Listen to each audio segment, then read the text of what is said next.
Саламатсыздарбы? Wizer сайтында түзүлгөн тапшырмаларды окуучулар кантип аткаруу боюнча болмокчу. Тапшырманын ссылкасы WhatsApp группа аркылуу келгенден кийин окуучулар тапшырмага кирүү үчүн ошол ссылканы басышат. WhatsApp'ка киргенден кийин ссылканы басканда тапшырма төмөнкүдөй болуп жүктөлөт. Жүктөлгөнчө бир аз күтүп турабыз. Бул жерде окуучулар дагы тапшырмага кирүү үчүн катталуу керек. Ал үчүн sign in as a student деген баскычты басат. Же болбосо бул жерден sign in with Google деген баскычты басып, бул жактан аккаунтты тандашат. Мисалы, бул жерден аккаунтты тандап көрөлү.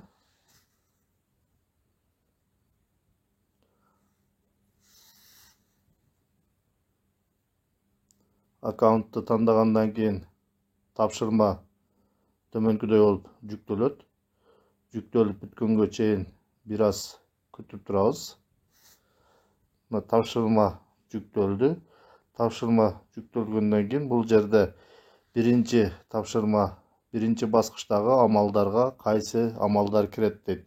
Бул жерден биз окуучу өзүнүн жообун жазуу үчүн напишите свой ответ деген жерге жообун жазат.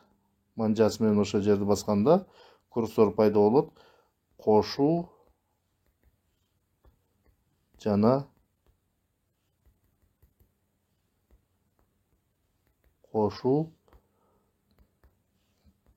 кемитүү деп коелу. Андан кийин экинчи тапшырманы аткаруу үчүн, мисалы, 2 көбөйтүү 4-төн 1 дейт. Бул жерде туура жооп 2-ден 1 жана 0,5.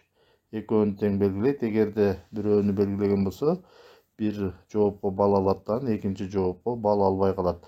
Андан кийин калтырылган сөздөрдү тапкыла дейт.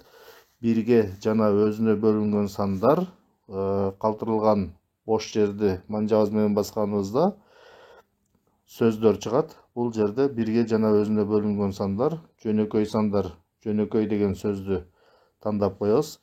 Андан кийин 2ден көп бөлүүчүсү бар сандар, ошол боштукту басабыз. Баскандан кийин бул жерден курама деген сөздү тандап коебуз. Экинчи тапшырма дагы бүттү. Үчүнчү тапшырма бул кайсы окумуштуунун сүрөтү.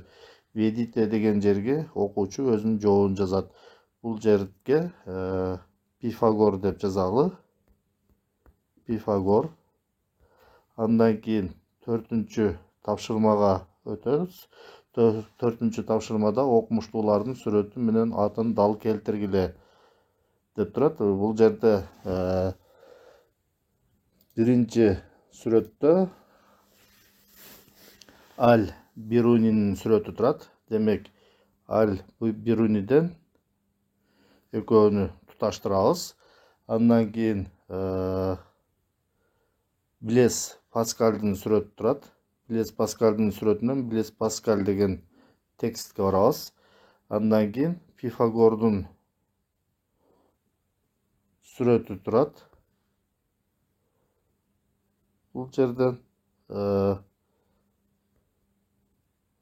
Пифагордун сүрөтүн алып баралы. Андан кийин Виет деген. Ушундай кылып сүрөт менен аталышын дал келтиребиз. Эгерде бул жерде бирөөсүнөн ката кетип калса, ошол ката кеткениге балл коюлбайт. Мисалы, ушундай кылып коелу, бирөөсүн адаштырып коелу, кандай кылып баалайт. Ушундай кылып сүрөт менен аталышыны дал келтиребиз. Кийинки тапшырма жөнөкөй сандар менен курама сандарды ажыраткыла дейт. Бул жерде сандар аралаш берилген. Ушул жерден биз жөнөкөй сандарды өзүнчө, курама сандарды өзүнчө бөлүшүбүз керек. Ал үчүн 8 дегенге манжабызды алып барып бассак, жөнөкөй жана курама сандар деп чыгат. 8ди басканыбызда жөнөкөй сандар, курама сандар деп чыкты. Бул 8 курама сандар. Демек, курама сандар дегенди тандап коебуз. Андан кийин 6-ны басабыз. 6 дагы курама сан. 9-ду басабыз. 9 дагы курама сан. 2-ни басабыз. жөнөкөй сан, 7 жөнөкөй сандар, 5 жөнөкөй сан, 11 жөнөкөй сан, 4 курама сан, 3 жөнөкөй сан.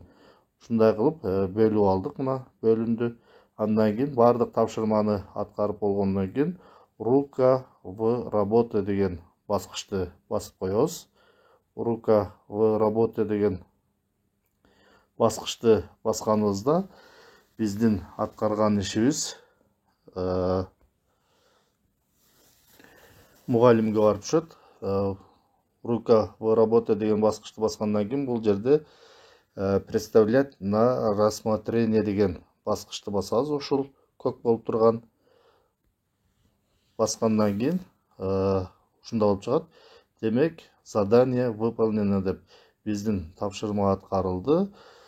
Биздин аткарган ишибиз мугалимге барып түшөт. Мугалим бул ишти карап, жыйынтыгын көргөнгө мүмкүнчүлүк болот. Ушундай кылып окуучулар тапшырмаларды аткарышат.